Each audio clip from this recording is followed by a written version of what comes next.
Hi, my name is Nikhil, and I'll be talking about how to set up a roadbox speaker system. Firstly, what you will need. A road box, which is stored in the electrics closet. Extension cable. A power strip. Speaker stands, which are also stored in the electrics closet.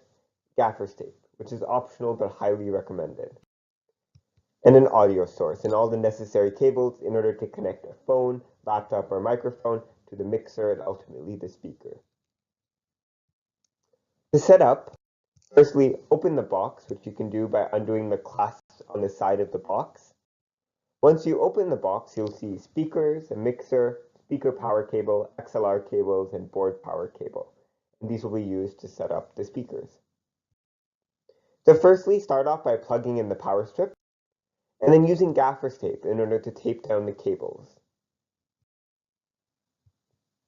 Take out the speakers and mixer from the box, and then set up the speaker stands and place the speakers on the stands as shown. Make sure to fully tighten all the knobs on the speaker stands in order to make sure that it does not collapse under the weight of the speaker. Take out the mixer power cable and plug this into the mixer by plugging it into the power strip as well as the mixer. But remember to keep the mixer off until we are ready to power up the entire system. Take out the speaker power cable and plug this into the speaker, but also make sure to keep the speaker off until we are ready to power everything up. Take out the XLR cables and plug them into your speakers, and remember to test them before using in order to make sure that you do not have a bad cable. So plug the XLR cable into the mixer as well as the speaker, and then plug in your audio source to a mixer channel. As shown in this picture, I used a laptop and connected it to channel 9 and 10.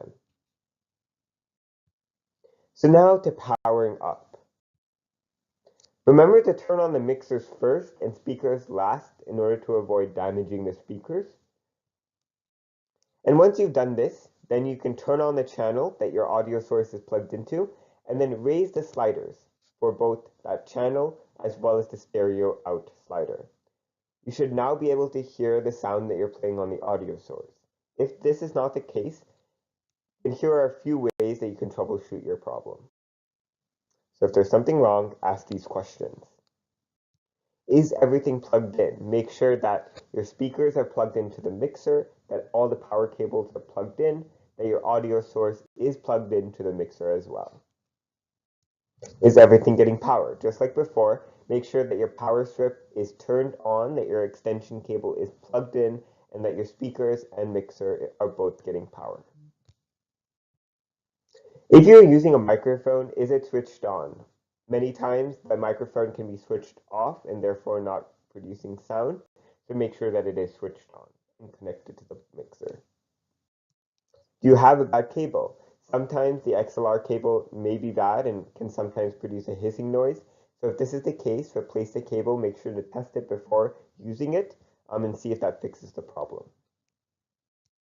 Are the volume controls on the mixer and speaker high enough? Make sure that the sliders that I was talking about are high enough in order to produce enough sound to be able to hear through the speakers. Are there any bad connections? Try checking all the connections between all the various components in the system. And if there are bad connections, you can try switching out the channel or switching out the cable. And just like I said earlier, if there's a bad connection on the mixer side, or if the mixer channel itself is broken, just try a different channel. And if the current microphone, if you're using one, is broken, try a different microphone and see if that fixes the problem. If you're still having problems, you can try plugging the microphone directly into the speaker to bypass the mixer to see if that is the problem. Thank you for watching.